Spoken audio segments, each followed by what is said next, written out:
what's going on, you guys? So, I've been watching a lot of movies over the last couple of weeks or so, but unfortunately, because there's so much coming out right now due to the backlog being cleared due to the delays last year, we're getting a lot to talk about. And sometimes I can't do separate reviews for all the movies, so I decided that I would start off some kind of a review roundup of sorts. I would basically give you a bunch of thoughts on a bunch of movies that I watched, and I thought I'd start with four this time that I've seen over the past couple of months actually that I wanted to talk about, but maybe I didn't get the time to. And every once in a while, if I run out of time to do more elaborate reviews, I'll do this kind of stuff. And so this is kind of a test. How I hope this goes well, and I hope you guys enjoy it. And if you do, please consider subscribing for more such reviews. In this, we're going to take a look at some indie releases. Most of them are on streaming services, particularly Netflix, where a lot of the indie movies have been getting a lot of releases currently because of award season. So let's start off with The Power of the Dog, starring Benedict Cumberbatch, Kristen Dunst, Jesse Plemons, and Cody Smit-Mcphee, and is out on Netflix this week. This movie was one that I was very excited to see. It premiered at some film festivals, and I thought that it sounded really, really interesting. And after watching the film, it very much is interesting. This is a damn good movie, wonderfully acted and beautifully directed as well. Benedict Cumberbatch maybe gives the best performance I've ever seen from him, as well as Cody Smit-Mcphee. I think both of them are terrific in this. I also really think Kristen Dunst is honestly kind of a shoo-in if you want for awards. I think she should be. She's damn good in this. But Campion directs this so wonderfully, along with some cinematography that ranks among the best of the year. It's a gorgeous looking film with a beautiful musical score and a commentary on toxic masculinity and the Midwest and all of the things that were going around at the time that are explored wonderfully. And in some brutal ways, in some heartbreaking ways in fact, and the effect that is having on all the characters in it, specifically Dunst and McPhee, who are both at the center of the emotional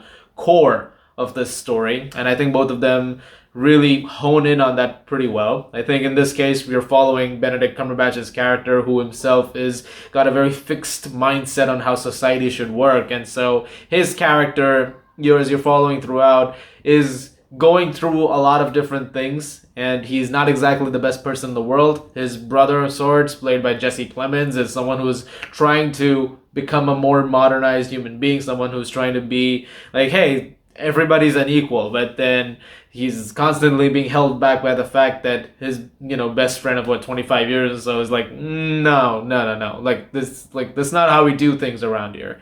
The film handles that in a really, really great way, and I highly recommend checking it out. I don't want to give much more away, so please do if you haven't yet. I'm gonna give The Power of the Dog a 9.5 out of 10.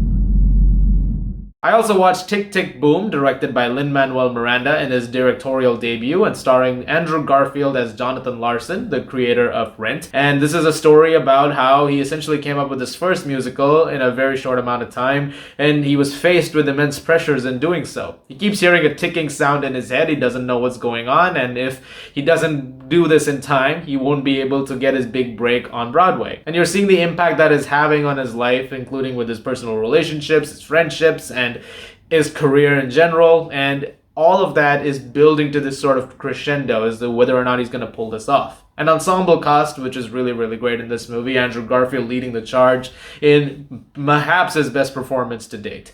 He is excellent in this and very much worthy of all the praise that he's been getting. He brings Larson to life perfectly, and it's based on a true story. Apparently every single one of these things is true, and if that's the case, then wow, he really, really knocked it out of the park. Also really good in this movie are the supporting cast, particularly Robin De Jesus, who plays his roommate and friend.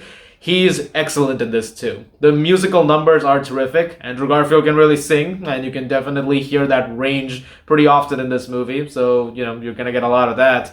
And the musical numbers are also directed wonderfully. The pacing in particular is really great for this because it's a very intense story. It's something that's constantly building, and with the idea of this ticking sound that's going on in his head so often, I think Miranda does an excellent job of conveying the tension and the intensity of those moments, despite the fact that most of the time it could be just something as simple as sitting in front of a computer screen and wondering what the next lyric to type. Why am I not being able to get these songs, even though I'm able to create songs on a whim for anything, but this one particular number is eluding me. And I think the film conveys all of those aspects brilliantly. It's a film that's absolutely worth checking out, and very much like The Power of the Dog, I'm gonna give Tick Tick Boom a 9.5 out of 10. Now we're gonna go back a couple of weeks. So I watched a movie called Passing, directed by Rebecca Hall in her directorial debut, and starring Tessa Thompson and Ruth Negga. This follows the story of two women who are black, and one of them who is passing as a white woman, and essentially trying to live on in society. She has a white husband who has no idea that she's black, and essentially tried to be a part of the world instead of being constantly subjected to racism and segregation of any kind. And her friend, played by Tessa Thompson in this case, is watching all of this, and she's quite confused and perplexed by the entire thing because she's trying to understand it, but also it's messing with her own sense of identity and what the world is. And it's like, you can't forget who you really are, but at the same time, this is what's happening. And so all of those things, when you get the mindset of the world at the time, all of those things are hitting. It's just heartbreaking when you watch the film because it's like you look at it from the context and you're like, well, a lot of the things that the film is tackling are issues even today.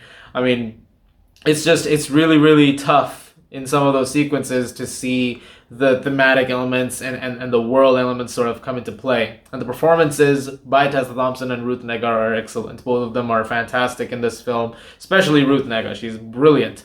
I also really like Andre Holland. He does a really good job. And really, I think this film it's pretty damn good. I would say the editing could have used a little bit of work. Apparently, this is a new cut of the film. There was one that was shown at festivals early on in the year that was apparently a little more scattered. This one also feels slightly scattered, so, okay. Well, I guess that could have used a little bit of polishing. Yeah, the storytelling does get a little wobbly at times because after a while it's like you're not quite sure where it's going in terms of what it wants to say. Like, the overall message is a little muddled at times, but it's anchored through and brought home, but thanks to those performances, Rebecca Hall's excellent direction, gorgeous cinematography once again, and really just a very solid handling of it, which I think could have been a little better at times. I'm gonna give Passing an 8 out of 10. And finally, a movie that was a couple of months ago, but I'm going to talk about it now because I want to. Titane, directed by Julia Ducournau, which won at the Festival de Cannes, and is a film that I was very interested in seeing after I heard the premise of it. And after seeing it, it's a movie. Let's just put it that way. It's about a woman who has metallic implants in her because of a car accident, and it starts to affect her psyche quite a bit, to the point that, and is a real statement I'm about to say on YouTube, has sex with cars. So, yep.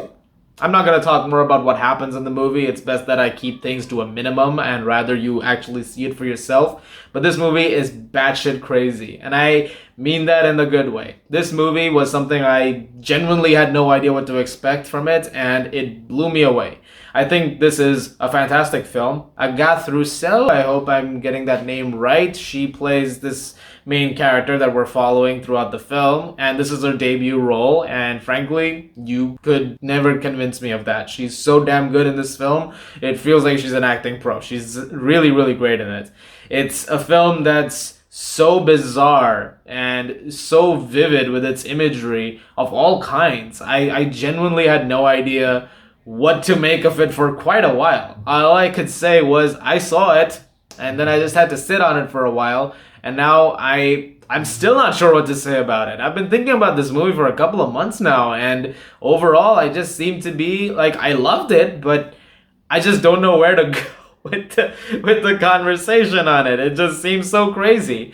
I would say that the second half at times could have been a little stronger, like compared to the first half, which I think was really great. Like, if you really want me to find flaws in this, but like I said, I'm still trying to figure out how to talk about this movie. But it is an experience, and definitely a movie that's worth seeing. And I saw it when it came on demand, and I feel like I kind of missed out, because if this was in a theater, my god, the audience reaction to this must have been crazy. Like, if you went and saw Titane in theaters, I want to know what was the vibe of the place. That must have been really, really weird. I'm going to give Titane a 9 out of 10.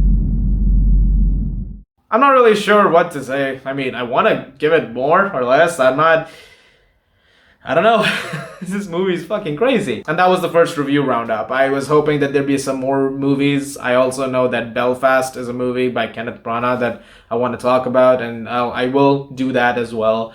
There are a couple of other films that I've seen, but I will do some longer reviews for that. For example, Resident Evil Welcome to Raccoon City. Yeah, I know I haven't reviewed that yet, but apparently not a lot of critics have, so I feel like I'm kind of in the clear there. But really, I hope you guys enjoyed this. I hope you guys enjoy this new format. And if you do, please let me know if you'd like to see more in this. And if you like this, please just subscribe. And thank you very much for watching as always. And I'll see you guys in the movies.